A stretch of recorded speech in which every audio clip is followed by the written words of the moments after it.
नमस्कार, स्वागत है आपका। मैं हूं अभिषेक शुक्ल। न्यूज 18 मध्य प्रदेश छत्तीसगढ़ का चुनावी काफिला आज आ पहुंचा है राजनांदगांव जिले में। 4 विधानसभाओं वाला ये जिला बहुत अहम है, हाई प्रोफाइल है।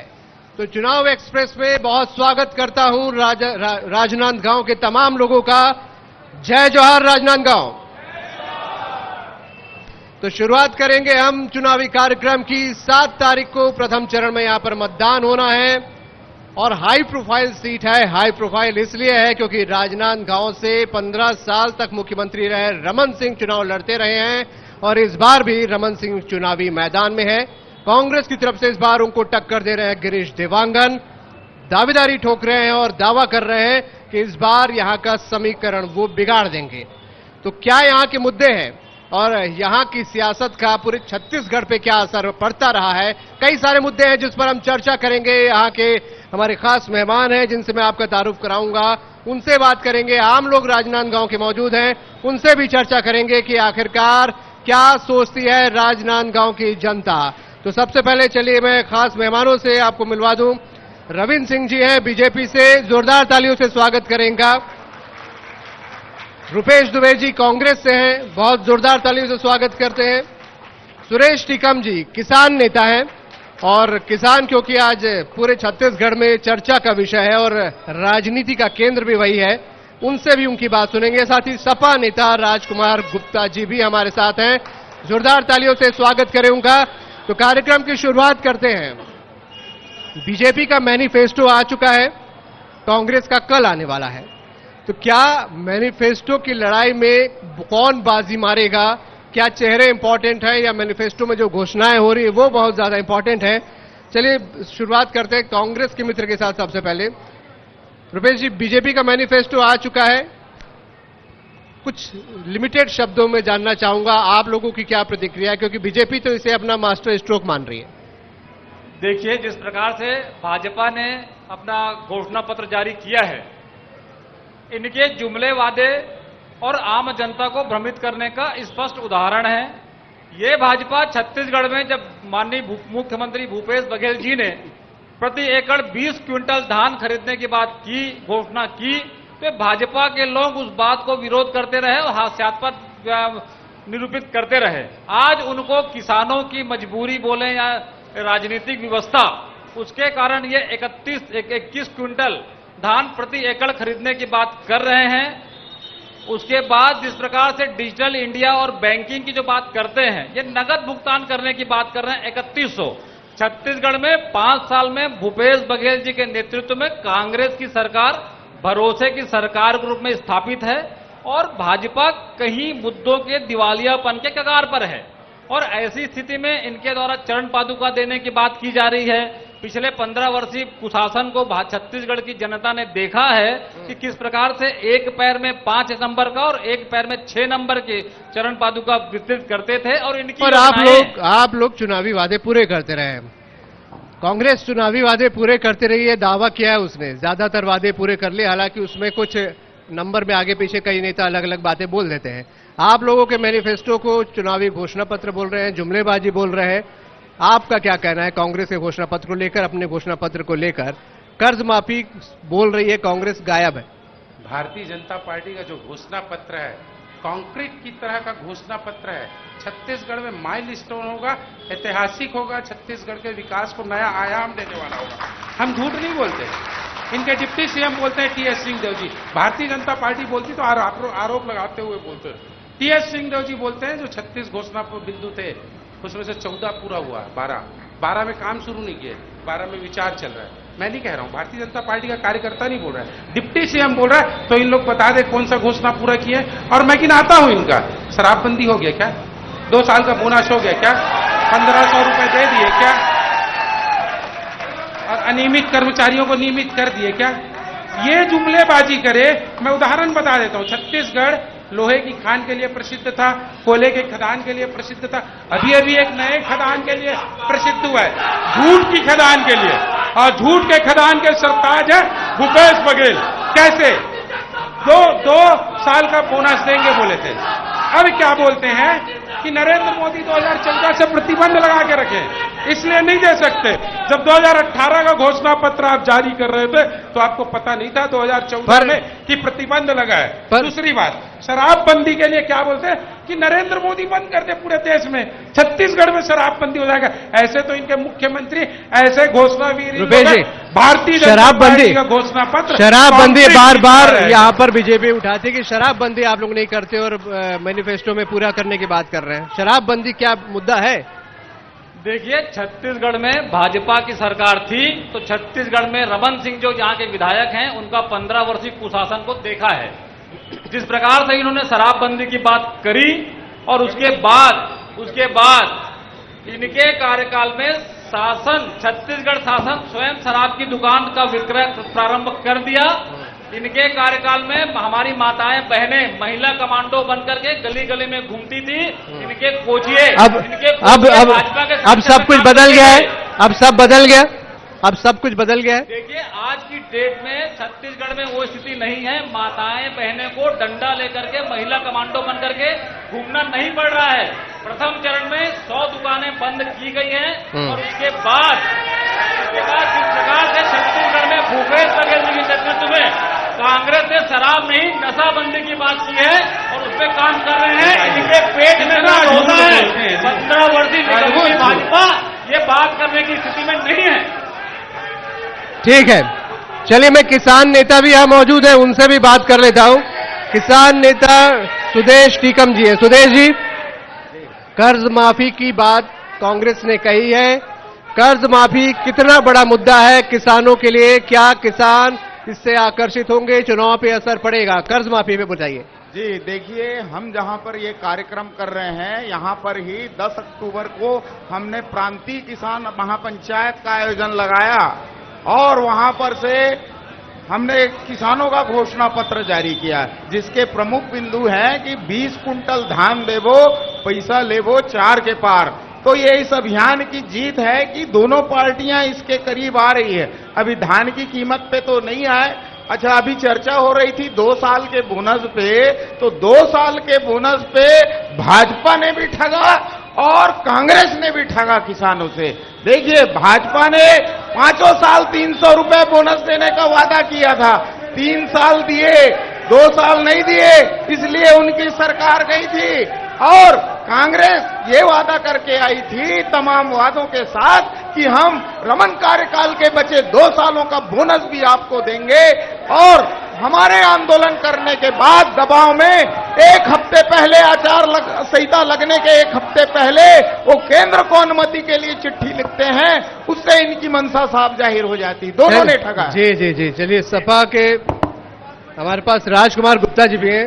गुप्ता जी, सपा क्या सिर्फ दर्शक की भूमिका में होगी या कुछ मैदान मारेंगे? दर्शक की भूमिका नहीं है। सपा पहली बार अपने यहाँ पे अपनी उपस्थिति दर्ज करवाई है और अपने 20 सूत्री एजेंडा भी जारी कर दिया है, जिसमें किसानों के धान का 3000 मूल्य देंगे प्रति कुंटल के हिसाब से और उनका पूरा धान खरीदा जाएगा। जो इन्होंने 15 साल के कुशासन में किसानों को ठगने का जो काम किया, यह सपा नहीं करेगी बिल्कुल भी। पूरा 3000 कुंटल प्रति कुंटल के हिसाब से इनका धान खरीदा जाएगा। ठीक है, चलिए मैं सवाल भी ले लेता हूं। कांग्रेस के मित्र हैं। भाजपा का कहना है कि कर्ज माफी की जरूरत क्यों पड़ रही है, जबकि आप लोग पहले भी कर्ज माफ कर चुके हैं। किसान नेता बोल रहे हैं कि दोनों ने ठगा है और आप लोग बोलते हैं किसान की सरकार। बघेल सरकार हमारी किसान की सरकार है। इनका कहना है, भाजपा वालों का काम ही वही है। हमारी सरकार इनकी किसानों की व्यवस्था बना रही है, उनको हर समय किस्त के हिसाब से पैसा देती है। न्याय योजना के, राजीव गांधी न्याय योजना के तहत इनको पैसा दिया जाता है। काका ने जो कहा है, देखिए ये शामिल है। इनका काम खाली चिल्लाना और ये चिल्लाते रहेंगे। 5 साल में फुल प्रैक्टिस हो चुकी चिल्लाने की, अभी 5 साल और चिल्लाना है। 5 साल आप लोग सिर्फ चिल्लाते रहे और इस बार 5 साल और भी चिल्लाना है। कांग्रेस का कहना है किसान खुश है, जो कहा वो किया। 15 साल ये चिखते रहे, विपक्ष में रहे। जब सत्ता में काम करने की बारी आई तब भी इनकी भूमिका विपक्ष की तरह रही, काम नहीं किए, केवल झूठ बोलते रहे। रही बात मैं कांग्रेस की इनको तो आज भी एहसास नहीं कि सत्ता में है। क्योंकि अरे क्या बोलते हैं, ठेकेदारों से- भाजपा ने भ्रष्टाचार ठेकेदारों किया, से जिनका भ्रष्टाचार शराब बेचने का किया, काम तो किसने सत्ता में शुरू आप किया? हो, सरकार में आप हो, एक भाजपाई को गिरफ्तार कर सकेंगे क्या? नहीं कर सकते, क्योंकि ये लोग झूठ बोलते हैं। मैं बताता हूं, अभी रुपेश भाई बोल रहे थे कि क्या कहते हैं कांग्रेस भाजपा ने किसान के लिए क्या किया। जब 14% में किसान वो लेता था ना ब्याज में, तो उसको हमने 0% किया। 0% ब्याज में उनको हमने ऋण दिया था और उसी से वो उन्नत हुए। दूसरी बात बता रहा हूं, ये शराबबंदी पे तो इनको बोलने की नैतिकता नहीं है। ये शराबबंदी पे बोलते हैं तो मुझे हंसी आती है। कमेटी खेलते रहे। भूपेश बघेल जी बोले महिलाओं को यदि कोई पुरुष शराब पी के आता है घर में मत घुसने देना। ये महिलाओं को ये कहते रहे और आज ये शराबबंदी पे बात करेंगे। कोरोना काल में दवाई नहीं मिली, गली गली में शराब मिली। ये कांग्रेस की विशेषता थी। बोलिए। सर, मैं कांग्रेस के प्रवक्ता से ये पूछना चाहता हूं कि वो जो वादे करते हैं उसमें जो इस तरीके से इस गंगा जल, ये वो गंगा जल है जिसकी झूठी कसम खाकर सनातन को बदनाम किया था। और इसी छत्तीसगढ़ से, पूरा सवाल होने दे, इसी छत्तीसगढ़ से ये जो सनातन को बदनाम करने का ट्रेंड चला है, वो पूरे इंडिया में ये सनातन को कभी डेंगू, मलेरिया, एड्स जैसी बात करते हैं और मुंह छुपाते हैं। इनका राष्ट्रीय अध्यक्ष का लड़का, मेरा पूरा बात नहीं हुआ है अभी, मुझे बोलने दी जाए। तो मैं चाहता हूं कि ऐसे ही जब कोई जन्म लेता है, शुभ काम होता है, तो गंगा जल का उपयोग होता है, लेकिन ये भूल गए अंतिम क्रिया में भी होता है। तो आज ये गंगा जल है। सनातन को बदनाम क्यों कर रहे हैं आप? देखिए, जिस प्रकार से भाजपा मुद्दों के दिवालियापन के कगार पर है, उसी प्रकार भाजपा अज्ञानता के साये में भी है। जब डॉक्टर रमन सिंह जी और भाजपा के लोग बार बार ये बोलते थे कि गंगा जल को हाथ में लेकर के कसम खाए हैं, हमने गंगा जल को हाथ में लेकर के कसम खाए थे किसानों की कर्जा माफी के लिए। और वो भी नहीं किए। बातें आई, किसानों का कर्जा माफी आधा बार जब बातें आई शर्तों के साथ, तो हमने डॉक्टर रमन सिंह के कार्यालय में, बोलते हैं डॉक्टर रमन सिंह के कार्यालय में सीडी भेज की थी। बिल्कुल। और यदि भाजपा को सच्चाई पता करना है, यदि तो पटरौना कर रहे हैं, सुन लो, मेरी बात सुन लो, मेरी बात सुन लो, मेरी बात सुन लो, मेरी बात सुनो। शराब बेचने की शुरुआत किसने की थी? शराब बेचने की, यदि भाजपा में शराब बेचने की शुरुआत किसने की थी? ठेकेदारी का पालन करके भाजपा में थोड़ी भी नैतिकता रमन है। सिंह ने शराब बेचना शुरू किया था। उसका नतीजा भूपेश बघेल है। आया था, वो भाजपा में शामिल हो गए हैं। वो जाके पूछ ले। एक मिनट और कह रहा हूं, जिस प्रकार से सनातन की बात करते हैं, इन्होंने सावन के महीने में दूध और दही पे जीएसटी लगाया और पवित्र जो मामला होता है उसमें गंगा जल पे जो जीएसटी लगाया, बना रहे थे। जीएसटी गंगा जल पे लगाया। सावन की बात अभी ठीक। सुन लीजिए, ये सावन की जी, बात कर्ज माफी से हमारी भी सुन लीजिए। सावन में गंगा चलिए, जल चलिए, मैं आऊंगा। ढोंगी है, ढोंगी। एक मिनट। ये ढोंगी है। ये गंगा जल हाथ में लेकर लूट करने हाँ, वाले लोग हैं ये। जी ये बोले। सनातन की बात कर रहे हैं हाँ। और सावन की बात कर रहे हैं। हाँ। ये उसी सावन में लालू प्रसाद यादव जी के यहाँ राहुल गांधी मटन बना रहे थे और मटन को लाके किसी के व्यक्तिगत जीवन पे लांछन न लगाओ। अरे वीडियो है। दूध और दही पे सावन पे जीएसटी लगाओ। बात खबर 20 लाख की जमीन को 2 करोड़ में बेचने तो वाले डॉक्टर रमन सिंह सपा का तो अपनी एकदम निष्क्रिय विधायक थे। 15 साल मुख्यमंत्री रहने के बाद भी जनता के बीच में नहीं रहे, जनता का विकास नहीं किया, राजनांदगांव का बेड़ागर्क, छत्तीसगढ़ का पूरा विनाश किया। डॉक्टर जीते कैसे रहे? हर बार जीत रहे हो। देखो, जीत रहे हैं वो खरीद परोस करके जीत रहे हैं। लोग क्या है, पैसा है इनके पास कार्यकर्ता नहीं है, सब पैसे में है। बोले। ये घोषणा पत्र की बात कर रहे हैं भाजपा वाले। ये तो 2 साल का किसानों का बोनस खा गए। इसके घोषणा पत्र में किसको यकीन होगा? भारत में सर्वाधिक धान का समर्थन मूल्य देने वाला छत्तीसगढ़, ये भाजपा नकल करती है। चलिए, मैं किसान नेता से बात करूंगा। जी सुरेश जी बोलिए। जी देखिए, कर्जा माफी पे दोनों लड़ गए। मेरी बात जी। रह गई थी, है ना। जहां तक अभी जो भूपेश सरकार है वो भी कर्ज माफी जो करी आधा अधूरा था। निजी बैंक के किसी भी किसान का 1 रुपए का कर्ज माफी नहीं हुआ। आने वाले चुनाव के लिए पहले चरण का मतदान 7 तारीख को होने वाला है। हम कांग्रेस भाजपा दोनों को आगाह करते हैं कि आपको पूरी कर्ज माफी करनी पड़ेगी। इसी जगह से हमने ऐलान किया था कि जो करेगा कर्जा माफ उस पार्टी का रास्ता साफ और नहीं करेगा कर्जा माफ उस पार्टी का सुपड़ा साफ।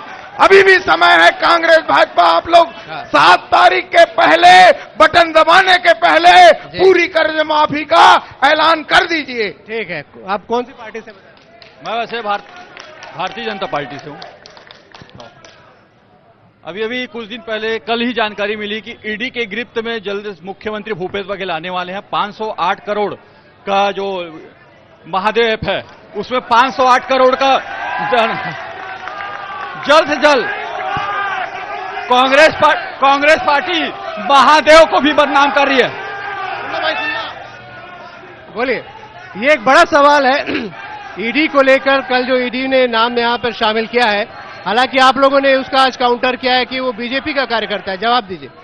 देखिए, केंद्र में नरेंद्र मोदी की सरकार आने के बाद जिस प्रकार से संवैधानिक संस्थाओं का दुरुपयोग हुआ, ईडी और आईटी की जितनी भी कार्रवाइयां हुई वो सिर्फ और सिर्फ 95% मामले विपक्षी दलों के पर हुई। और जिस प्रकार से वो व्यक्ति यदि भाजपा ज्वाइन कर लेता है तो उस पर कार्रवाई बंद कर देते हैं। इसका ज्वलंत उदाहरण हेमंत बिस्वा शर्मा जी बोले, अन्य जो नेता हैं, यदि वो भाजपा ज्वाइन कर लिए तो उन पर कार्रवाई बंद और बाकी सिर्फ और सिर्फ अराजकता फैलाने के लिए काम करते हैं। छत्तीसगढ़ में जिस प्रकार से ईडी की कार्रवाई और आईटी की कार्रवाई हो रही है मात्र अस्थिरता फैलाने के लिए है। और छत्तीसगढ़ की सरकार जो जनहितैषी सरकार है उसको बदनाम करने के लिए संवैधानिक क्यों बदनाम करना चाह रहे हैं आप लोग? आज कांग्रेस ने कहा कि जो जिसने गवाही दी बीजेपी का कार्यकर्ता है। सबसे बड़ी बात है यदि ईडी कार्रवाई करती है तो डरता कौन है? जो चोर होगा, जो अपराधी होगा वही डरेगा।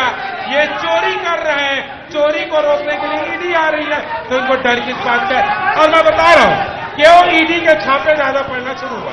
2019 के पहले ईडी उसी मामले में कार्रवाई करती थी संपत्ति की जांच क्यों नहीं होती है? 2019 में नरेंद्र मोदी जी ने जांच क्यों नहीं हो रही है? उसने कहा इनकी भी जांच कहीं पर भी मनी लॉन्ड्रिंग का नाम आया ना है। अब प्रत्यक्ष अवैध लेन देन का मामला आता है तो छापे पड़ने चाहिए और उसी कारण छापा पड़ रहा है और कांग्रेस के लोगों के प्राण सूख रहे हैं।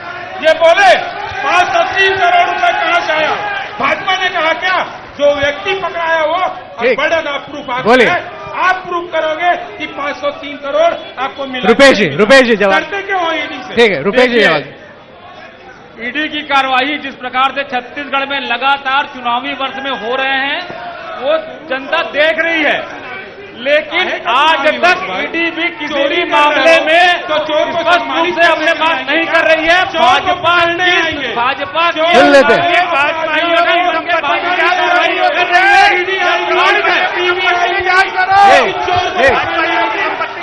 बिल्कुल बोलिए, आप बोलिए। एक मिनट, मैं आप लोगों के पास आऊंगा आप लोगों के पास आता हूँ। बोलिए उनके नेतृत्व में ईडी की कार्रवाई बोलिए करने के लिए तत्पर है। और संसाधनों पे पिछले 15 साल से भाजपाइयों ने कब्जा करके रखा था, उनकी संपत्ति की जांच क्यों नहीं होती है? विपक्षियों की क्यों होती है? उनकी भी जांच होनी चाहिए। उनकी भी जांच होनी चाहिए।